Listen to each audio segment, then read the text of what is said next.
By the time you get to this lesson, you may be thinking to yourself, wait, you just showed me two different ways of not doing this right, just so you can do it the right way now? What's up with that? It's essential you learn how JavaScript, Vue, and Nuxt work together so you can gain a deeper understanding to help you solve more complex challenges later. It's better to know all the options available, as there may come a time when you'll need to use one. Our goal in this lesson is to refactor our Google Maps code. It's infected our property page way too much.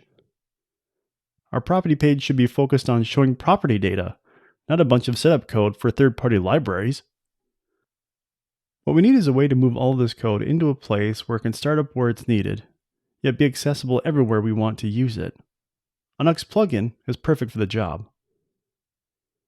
Plugins are JavaScript files that let you extend your Nuxt application by exposing a context object and an inject method. They are great for adding Vue modules, setting up your app, and working with third-party libraries. They get ran once per page view on the server, and once again when your app starts in the browser. They are crazy powerful, and one of my favorite features of Nuxt. Alright, let's see what this looks like. In your project root, create a folder called Plugins. As the name implies, this is the standard folder to store your plugins. Inside that, create a file called maps.client.js. The file name here is a Nuxt convention. If it has the word client in it, Nuxt will only run on the browser. If it has the word server in it, it'll only run on the server. If it has neither, it will run on both. That's pretty slick. Plugins need to export a function so Nuxt can run them. Let's add that now. Okay, let's migrate this piece by piece. Let's start by recreating our script tag so we can get rid of this. Since we're in a JavaScript file, we're no longer constrained the way that we were in the page's head function. We have the full power and flexibility of JavaScript at our fingertips. Inside our function, create another function called addScript. This will create our script tag and attach it to the document. Next, create our script element using the good old document object.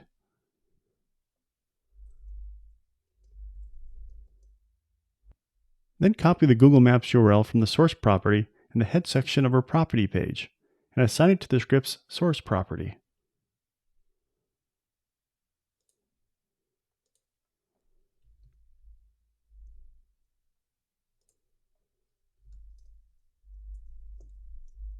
Keep in mind, if you skip problem 1, scripts and single-page apps, a couple lessons back, you'll need to add the callback at the end of the URL. Next, we'll mark this script as async so it can load whenever it wants, without blocking anything.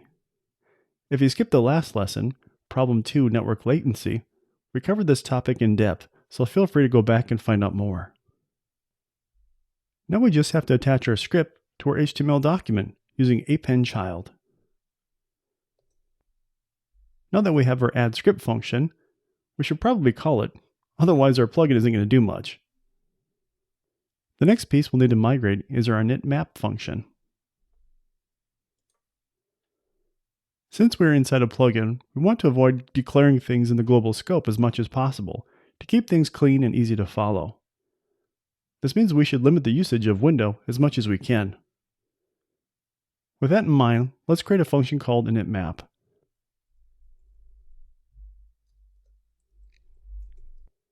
This time, instead of creating a global variable, let's keep it within our local scope. At the top of our file, create a variable called mapLoaded with the value of false. Then inside our initMap function, set it to true. Google Maps still needs a global function to call. It doesn't have direct access to Vue or Nuxt. What we need is a way to connect the global callback Google Maps is expecting with a local function so it can use all the local state and functionality. A function pointer will do the job. It sounds fancy, but it's actually pretty simple. Let's go to our addScript function, and just above appendChild, do this. That's it. We declared a global variable using the window object and assign it to our local initMap function. The location of the assignment was deliberate. It's important we define the global initmap variable before we attach our script to the document, since that's when Google Maps will start to download and start up. If we didn't, there's a chance Google Maps will call our callback before it's defined, which would result in an error. So we should be able to remove this now. Now let's move over our show map method. Just cut and paste it into our plugin.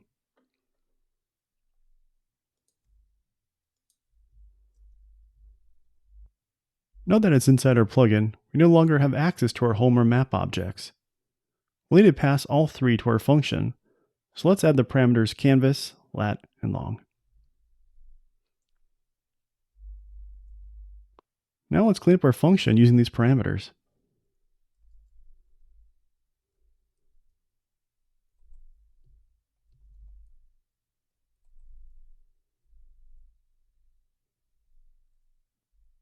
Remember, Google Maps is still being ran async, and this function doesn't know it's been loaded yet. I'm not happy with the set interval we did earlier. It felt a bit hacky. I think we can do better. I think it makes sense that our page calls a showMap function, and since showMap can't run right away, let's move things around a little bit. Rename this function renderMap and create a new function called showMap with the same parameters.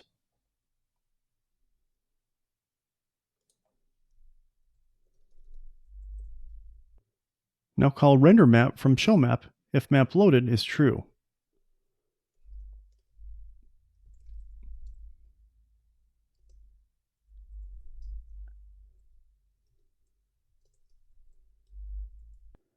Okay, so now we won't be calling Google Maps until it's ready, so things won't blow up. But that leaves one small problem. If it's not ready, then our map will never show. We need a way to store this function call so that later when Google Maps is ready, we can call it so our map shows up. At the top of our plugin, add a new variable called mapWaiting and set its value to null. This will be the place we'll store the calls to showMap until Google Maps is ready. Let's go back to showMap. Now we just need to assign the function values to mapWaiting using an object when the map isn't loaded.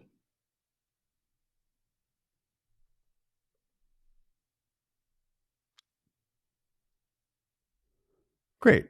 So now when the function is called, we'll either render the map when Google Maps is loaded or shove into the waiting area. Now we need a way to run things that are waiting. Since Google Maps runs initmap when it's loaded, let's go there. Here we just need to check if there's a map waiting. If there is, run renderMap with the parameters we stored. First check if map waiting has a value. Inside that, use the REST operator to extract their properties in map waiting so that we can use them as parameters in our function call. The REST operator takes properties of an object and turns them into their own variables.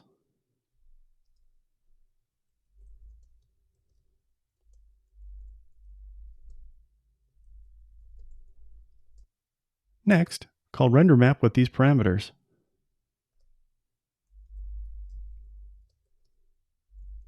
Since map waiting is no longer waiting, let's reset its value to null.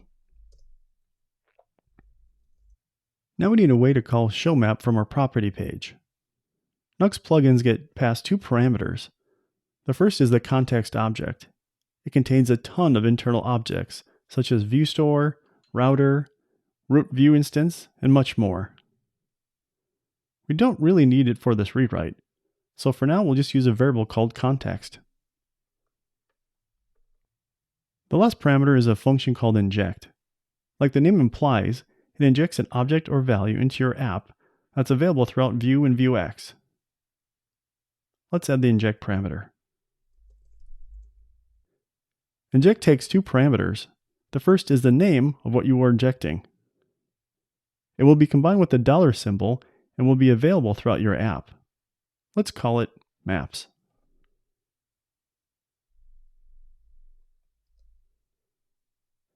The second parameter is an object or value you want to be returned when $maps is called. For now, let's use an object that contains our showMap function. And let's save. Great, our plugin is complete. Now we have to tell Nux to load it so we can actually use it. Let's open our Nux config file. Create a new property called plugins with the value of an array. The plugin array can be either a file path string or an object. Let's look at both. When using an object, you can pass the source and mode property. The source is the path to the plugin. Mode can be either server or client. That's where the plugin will run. If mode doesn't exist, it will default to both. Add an object to our array with the property of src.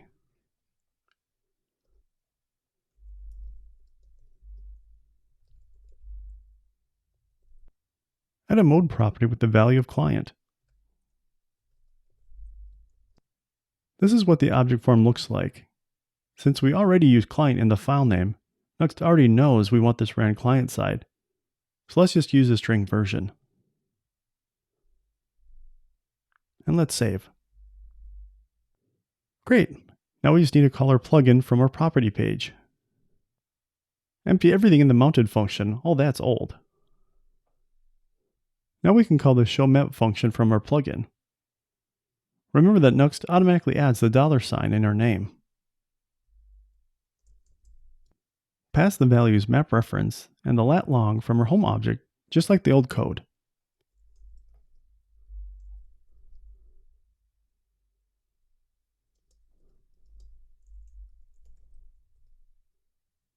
Look how clean that looks. We were able to migrate all of the third-party code into its own place, so now this page can focus on the logic it needs to render the page.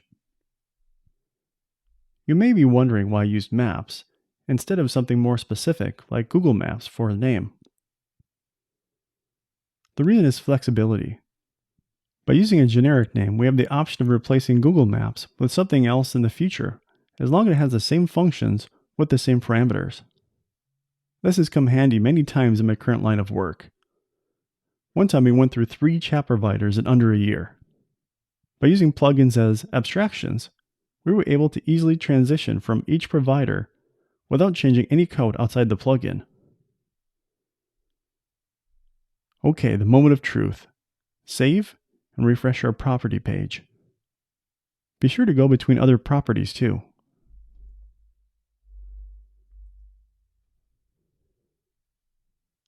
This is just the tip of the iceberg. With the techniques I've shown, you'll be able to adapt to change as your application grows, as well as handle third-party dependencies through isolation and abstraction.